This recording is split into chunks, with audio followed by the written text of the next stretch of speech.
Hello food lovers, welcome to our channel. నేను మీ రాణి ఎర్రంశెట్టి.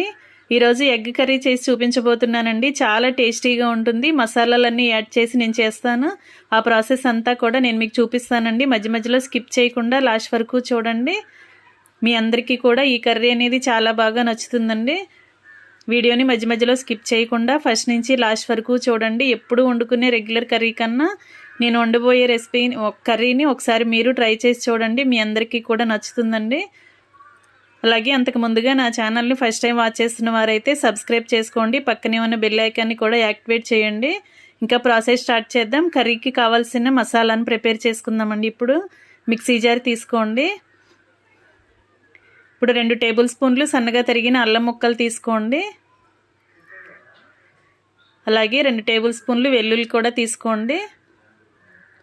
ఇప్పుడు 5 నుంచి 6 లవంగాలు తీసుకోండి. అలా వేసుకున్నాం కదా. ఇప్పుడు 2 అంగుళాల దాల్చిన చెక్క ముక్కను కూడా తీసుకుని అలా వేసేసుకుందాం. ఒక ఇలాచీ కూడా తీసుకుని వేసుకోండి. ఇప్పుడు 2 టేబుల్ స్పూన్లు ధనియాలు తీసుకుని వేసుకుందాం. అన్నీ కూడా మిక్సీ జార్లో వేసుకున్నాం కదా. ఇప్పుడు 1 టేబుల్ స్పూన్ తెల్ల నువ్వులు తీసుకుందామండి. తెల్ల నువ్వులకి బదులుగా మీరు వేరుశనగ పప్పులైనా పల్లీలైనా తీసుకోవచ్చు. ఇలా తెల్ల నువ్వులు నేను చూపించాను. తెల్ల నువ్వులు వేసుకున్నాం కదా. ఇప్పుడు 2 టేబుల్ స్పూన్లు కొబ్బరి ముక్కలు వేసుకోండి. పచ్చి కొబ్బరి అయినా ఎండు కొబ్బరి అయినా వేసుకోండి. 5-6 జీడిపప్పు పలుకులు వేసుకోండి. ఇవన్నీ కూడా మెత్తగా గ్రైండ్ చేసుకుందాం. గ్రైండ్ అయిన తర్వాత నేను మీకు చూపిస్తాను. చూడండి, ఇలా మెత్తగా గ్రైండ్ అవ్వాలి. అదంతా కూడా ఒక బౌల్లోకి పెట్టేసుకుందాం. ఈ బౌల్ పక్కన పెట్టేసుకుందాం. ఇప్పుడు కోడిగుడ్లు చూపిస్తానండి. ఎగ్స్ ఉడికించుకుని పక్కన పెట్టుకున్నాను. పైన షెల్ అంతా కూడా తీసేసుకుని ఓపెన్ చేసుకుని ఇలా గుడ్లు పక్కన పెట్టుకుని చూపిస్తున్నానండి. వీటిని ఉడికించేటప్పుడు కొంచెం సాల్ట్ వేసుకోండి ఉడుకుతున్న వాటర్లో. అప్పుడు ఎగ్స్కి కొంచెం సాల్ట్ అనేది బాగా పడుతుంది. టేస్టీగా ఉంటాయి. తింటున్నప్పుడు ఎగ్స్ అనేవి చప్పగా లేకుండా టేస్టీగా ఉంటాయి. ఇలా ఉడికించుకుని పక్కన పెట్టుకున్నాం కదా. ఇప్పుడు కర్రీ ప్రిపేర్ చేసుకుందాం. కుకింగ్ స్టార్ట్ చేద్దాం. స్టవ్ వెలిగించుకుని కళాయి పెట్టుకుని 1 గరిటె ఆయిల్ పోసుకోండి. ఆయిల్ కాగిన తర్వాత చిటికెడు సాల్ట్ వేసుకోండి. 1/2 టీ స్పూన్ కారం వేసుకోండి. చిటికెడు పసుపు కూడా వేసుకోండి. ఇవి 3 కూడా ఆయిల్లో కొంచెం సేపు ఫ్రై చేద్దాం. కొంచెంగా ఫ్రై అయిన తర్వాత మనం ఉడికించి పక్కన పెట్టుకున్న ఎగ్స్ అలా వేసేసుకుని వాటిని కూడా ఫ్రై చేసుకుందాం. ఇలా ఉప్పు కారం వేసుకుని ఆయిల్లో ఫ్రై చేసుకున్నట్లయితే ఎగ్స్కి టేస్ట్ అనేది చాలా బాగా వస్తుందండి. ఎగ్స్ గరిటతో ఎక్కువగా కలుపుకోకూడదండి. ఊడిపోయే ఛాన్స్ ఉంటుంది, విరిగిపోయే ఛాన్స్ ఉంటుంది. కొంచెంగా అటు ఇటు కలుపుకుంటూ ఎగ్స్ని బాగా ఫ్రై చేసుకుందాం. ఫ్లేమ్ని సిమ్లో పెట్టుకోండి. ఎక్కువగా మాడనివ్వకూడదండి. ఫ్లేమ్ హైలో పెట్టామంటే కారం అంతా కూడా మాడిపోయి టేస్ట్ అనేది కర్రీకి చేదొచ్చేస్తుంది. సిమ్లో పెట్టుకుని స్లోగా ఫ్రై చేసుకుందాం. అవన్నీ ఫ్రై అయిన తర్వాత తీసి వేరే గిన్నెలో పెట్టేసుకుందాం. ఇప్పుడు అదే ఆయిల్లో ఇంకొక గరిటె ఆయిల్ పోసుకుని కట్ చేసి పెట్టుకున్న ఆనియన్స్ 1 కప్పు వేసుకోండి. పచ్చిమిర్చి కూడా కొన్ని ముక్కలు వేసుకోండి. ఇవన్నీ కూడా ఆయిల్లో బాగా ఫ్రై చేసుకుందాం.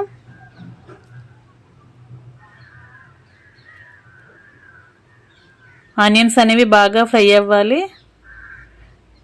బాగా మగ్గిపోవాలండి. అప్పుడు దాకా కూడా ఫ్రై చేసుకుందాం. 2-3 బిర్యానీ ఆకులు వేసుకోండి. 1 టేబుల్ స్పూన్ షాజీరా వేసుకోండి. షాజీరా నచ్చకపోతే స్కిప్ చేసేయచ్చు. ఇప్పుడు ఆనియన్స్ అన్నీ కూడా బాగా ఫ్రై అవ్వాలి. ఫ్రెండ్స్, ఈ కర్రీ అనేది చాలా బాగుంటుందండి. గుడ్ అంటే అందరికీ ఇష్టమే కదా. దానిని డిఫరెంట్గా ఇలా మసాలాలతో యాడ్ చేసి వండారంటే అందరికీ నచ్చుతుంది. చిటికెడు పసుపు కూడా వేసుకుని అదంతా కూడా ఆనియన్స్లో కలుపుకున్న తర్వాత 2 నిమిషాలు మూత పెట్టుకుందాం. ఆనియన్స్ అనేవి బాగా మగ్గాలి. ఒకసారి మూత తీసుకుని చూసుకున్నట్లయితే బాగా మగ్గాయి కదా. ఇప్పుడు గ్రైండ్ చేసి పెట్టుకున్న మసాలా పేస్ట్ అంతా కూడా అలా వేసేసుకుందాం. అదంతా కూడా ఆనియన్స్తో పాటు ఆయిల్లో ఫ్రై చేసుకుందాం. పచ్చివాసన అంతా పోయి స్మెల్ అనేది కొంచెం వస్తుంది. అప్పుడు వరకు కూడా మనం అలా ఫ్రై చేసుకోవాలి. కొంచెం సేపు మూత పెట్టుకుని ఫ్రై చేసుకుందాం. ఒకసారి మూత తీసుకుని చూసుకున్నట్లయితే వాటర్ అన్నీ కూడా ఇంకిపోయి ఆయిల్ రిలీజ్ అవుతుందండి.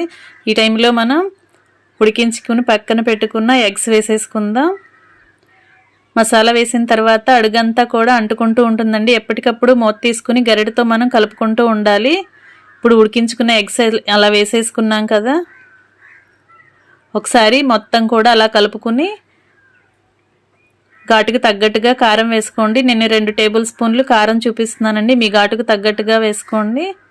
అలాగే 1 టేబుల్ స్పూన్ సాల్ట్ వేసుకోవాలి. ఇప్పుడు 2 కప్పులు వాటర్ పోసుకుందాం. మసాలా గ్రైండ్ చేసుకున్న వాటర్ ఉన్నాయి కదా మిక్సీ జార్లో, అవి పోసుకుని ఇంకొక కప్పు వాటర్ యాడ్ చేసుకుంటే సరిపోతుందండి. బాగా ఇవన్నీ కూడా కలుపుకోవాలి. కడిగి పెట్టుకున్న కరివేపాకు రెబ్బలు వేసుకోండి. ఇప్పుడు ఈ కర్రీ అంతా వాటర్లో కలిసే వరకు బాగా కలుపుకుందాం. ఒకసారి మీరు ఇలా ట్రై చేసి చూడండి. మసాలా దినుసులన్నీ కూడా కర్రీకి చాలా టేస్ట్ని ఇస్తాయండి. ఇంట్లో అందరికీ నచ్చేలా ఉంటుంది ఈ కర్రీ అనేది. మొత్తం కూడా కలుపుకున్నాం కదా, మూత పెట్టుకుని ఉడికించుకుందాం. వాటర్ అన్నీ కూడా ఎగిరిపోయి గ్రేవీ రెడీ అయ్యే వరకు ఉడికించుకుందాం. ఒకసారి మూత తీసి చూసుకున్నట్లయితే చక్కగా రెడీ అవుతుందండి, కుక్ అవుతుంది కదా. ఒకసారి మొత్తం కూడా అడుగు నుంచి పై వరకు కలుపుకోవాలి. ఇలా ఉడికి ఆయిల్ అంతా కూడా ఆనియన్స్లో నుంచి రిలీజ్ అవుతుంది కదా. ఇప్పుడు కొంచెంగా కసూరి మెతి వేసుకోండి, లేకపోయినా కూడా పర్లేదండి, కర్రీ రెడీ చేసుకోవచ్చు.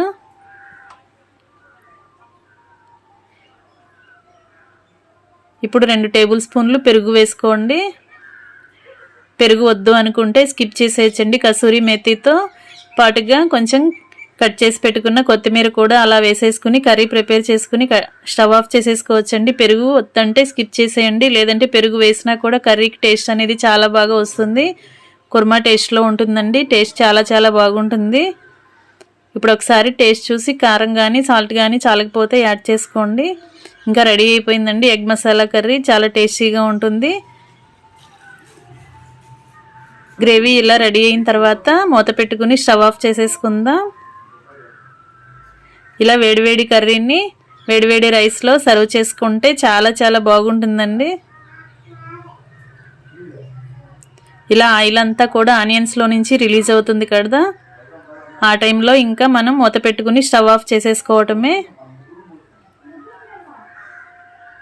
ఇంకా రెడీ అయిపోయింది. సర్వింగ్ ప్లేట్లోకి తీసేసుకుందాం. వేడివేడి కర్రీని వేడివేడి రైస్లో సర్వ్ చేసుకోవాలి. ఫ్యామిలీలో అందరికీ నచ్చుతుందండి. ఒకసారి మీరు ఇలా ట్రై చేసి చూడండి. ఎగ్ మసాలా కర్రీ రెడీ అయిపోయింది. టేస్ట్ చాలా బాగుంటుందండి. ఈ వీడియో కనుక మీకు నచ్చినట్లయితే లైక్ చేయండి. మీ ఫ్రెండ్స్కి ఫ్యామిలీ మెంబర్స్కి ఈ కర్రీ అనేది షేర్ చేయండి. అలాగే నా ఛానల్ని ఫస్ట్ టైం వాచ్ చేస్తున్న వారైతే రన్ అవుతున్న వీడియో కింద రెడ్ కలర్ ఆప్షన్ టచ్ చేసి ALL ఆల్ అని బెల్ ఐకాన్ని కూడా యాక్టివేట్ చేయండి. నా ఛానల్ని సబ్స్క్రైబ్ చేసుకున్నప్పుడు మాత్రమే నేను పెట్టబోయే రెసిపీస్ అన్నీ కూడా డైలీ మీ ఫోన్కి నోటిఫికేషన్కి వస్తాయి. ఏ రోజు రెసిపీ ఆ రోజు ఓపెన్ చేసి చూడవచ్చు. అలాగే నచ్చితే మీరు కూడా కుక్ చేసి మీ ఫ్యామిలీకి సర్వ్ చేయొచ్చండి. నేను చాలా సింపుల్ ప్రాసెస్తో తక్కువ టైంలో కుక్ చేసే విధానం అంతా చూపిస్తాను. మీ అందరికీ కూడా వీడియోస్ నచ్చుతాయని అనుకుంటున్నానండి. నచ్చితే ఖచ్చితంగా లైక్ చేయటం మాత్రం మర్చిపోకండి. Tasty egg masala curry ready అయిపోయింది. Thanks for watching. నేను మీ రాణి ఎర్రంశెట్టి.